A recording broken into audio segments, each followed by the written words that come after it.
Kids Comics. Silver-haired Bronze Age babe here, yakking about her comic book collection, and today I'm going to show you my Jimmy Olsen collection. It's not going to take very long because I don't have very much of Jimmy Olsen. When I got back into collecting several years ago, I did I did get a bunch of Jimmy Olsen books because, well, I mean, you know, Superman's in it. But I really don't enjoy his stories very much.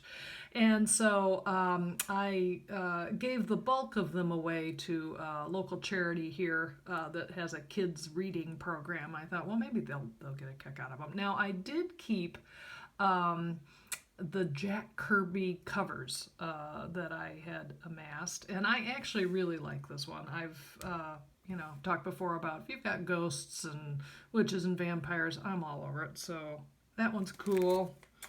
I like that cover as well. Now, I can't talk knowledgeably about anything about these books. I really don't remember them. And I know I'm supposed to feel very warmly about Jack Kirby's input on Jimmy Olsen, but I just don't. I do like Jack Kirby. I got into Mr. Miracle and New Gods, but I just again, Jimmy Olsen just kind of dude rubs me the wrong way.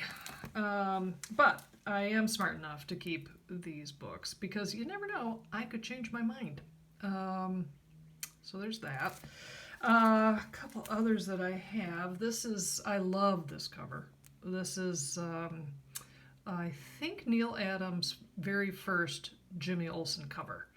And he just has a great take on that. I just love it. Absolutely love it.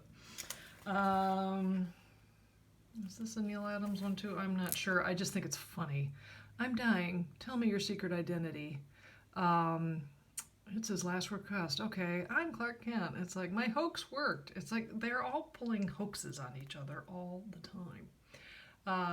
But I like that. And then this is actually a favorite cover, and because it's one of the Superman is a jerk covers. Water, schmatter. Also, there are several other covers from this era that feature Aquaman and this angled kind of look. And in fact, she says, reaching up on her wall, look at this issue of Superboy and Aqua Lad. Notice a similarity? I see one, she says, trying to put it up here so you can see. I don't know. Design works once, do it again. But the last one I'll leave you with is I do keep this one just because it's so funny. It's so DC. This came out in 1969, and the cover story, this is also a Neil Adams cover, so that's great.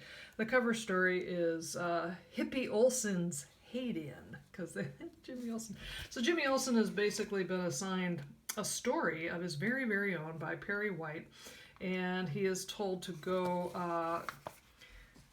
go mingle with the hippies and get a good story about them. So Jimmy basically mingles with hippies, and the hippie leaders turn out to be criminals kind of on the lam, and they're hiding from Superman. So where better to hide than with a bunch of dim-witted hippies? And the criminals realize that, oh, that's Jimmy Olsen. We can use him to somehow thwart Superman, and then we can have a life of crime all to ourselves. Again, the story just doesn't really entice me a whole lot, but what I do get a kick out of is at the very end, Superman and Jimmy team up, and they, the bad guys are caught, and order is restored to the world. And then you have Superman lecturing the hippies. Before I go, let me point out that any young hippie who leaves home to live a free life can become a dupe of conniving evildoers.